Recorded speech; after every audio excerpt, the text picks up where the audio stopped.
नेपाल में सियासी संकट क्या खत्म होने वाला है? अफगानिस्तान में आतंकियों को छोड़ने के लिए अपने फैसले से सरकार ने क्यों यू टर्न ले लिया? उत्तर कोरिया में लोगों के घरों से क्यों छीने जा रहे हैं डॉग्स? और 8 साल पहले ही कोरोना ने कहां पर दस्तक दे दी थी? इसके अलावा दुनिया की और तमाम बड़ी खबरों के लिए आपको दिखाते हैं टॉप 9 ग्लोबल।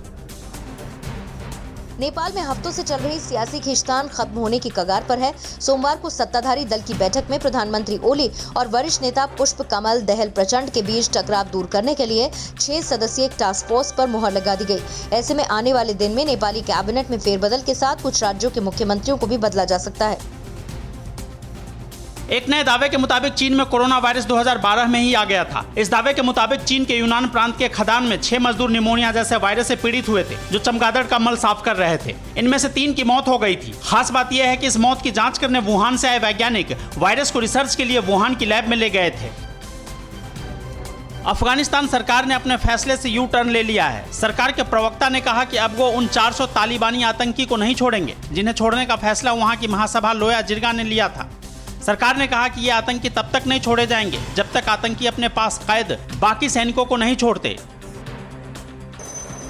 मॉरिशस के पास हिंद महासागर में तेल के फैलाव को रोकने के लिए भारतीय वायुसेना का हेलीकॉप्टर चेतक जुटा हुआ है। मदद के लिए भारत ने तकनीक, उपकरण और अन्य सामग्रियां मॉरिशस भेजी हैं। 25 जुलाई को एक चट्टान से टकराने के बाद जहाज 2 टुकड़ों में बट गया था, जिसके बाद से ईंधन का रिसाव शुरू हो गया था। जहाज में 10,000 टन तेल था। पर्यावरणविदों का कहना है कि जीव जंतुओं और तटीय लोगों को खतरा है।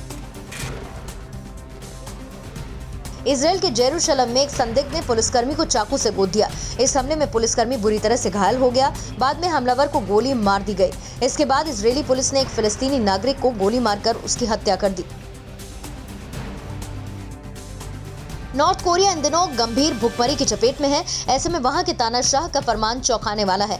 किम जोंग उन ने पालतू कुत्तों को मारकर खाने का आदेश दिया। अधिकारी लोगों से जबरदस्ती उनके कुत्ते छीन रहे हैं और सरकारी चिड़ियाघरों के जरिए कुत्तों का मांस परोसने वाले रेस्टोरों को बेचा जा रहा है। जुलाई में यहाँ कुत्ता पालन अवैध घोषित कर दिया गया था। बेलारूस के राष्ट्रपति अलेक्जेंडर लुकाशेंको लोगों के विरोध को देखते हुए दोबारा चुनाव कराने पर राजी हो गए हैं, लेकिन इसके लिए उन्होंने संविधान संशोधन की मंजूरी की शर्त रख दी है। राजधानी मिन्स्क में आंदोलनकारी मजदूरों से मिलने पहुंचे लुकाशेंको ने कहा है कि मजदूर अगर हथियार डाल देंगे तो देश की अर्थव्यवस्था खत्म हो जाएगी। ब्राजील में दर्जनों जनजातीय लोग कोरोना से बचाने की मांग करते हुए सड़क पर उतर गए। अपने पारंपरिक वेशभूषा में लोगों ने अमेजन शहर की मुख्य सड़क को जाम कर दिया। सरकार के खिलाफ नारे लगाए। लोगों का आरोप है कि सरकार की उदासीनता की वजह से उनके इलाके में कोरोना का प्रसार हुआ, जिससे अब तक इस समुदाय के कई लोगों की मौत हो गई, जबकि संक्रमण फैलता ही जा रहा है। सूडान में प्रदर्शनकारी सोमवार को सड़क पर आ गए। देश में सुधारों को लागू करने की मांग को लेकर लोगों ने विरोध प्रदर्शन किया। लोकतंत्र समर्थक और सेना ने मिलकर अप्रैल 2019 में पूर्व निरंकुश राष्ट्रपति उमर अल बशीर को उखाड़ फेंका था। सूडान में अभी सैन्य नागरिक सरकार है। न्यूज़ टॉप 9 रोज सुबह 7 बजे और शाम 7 बजे सिर्फ TV9 भारतवर्ष पर।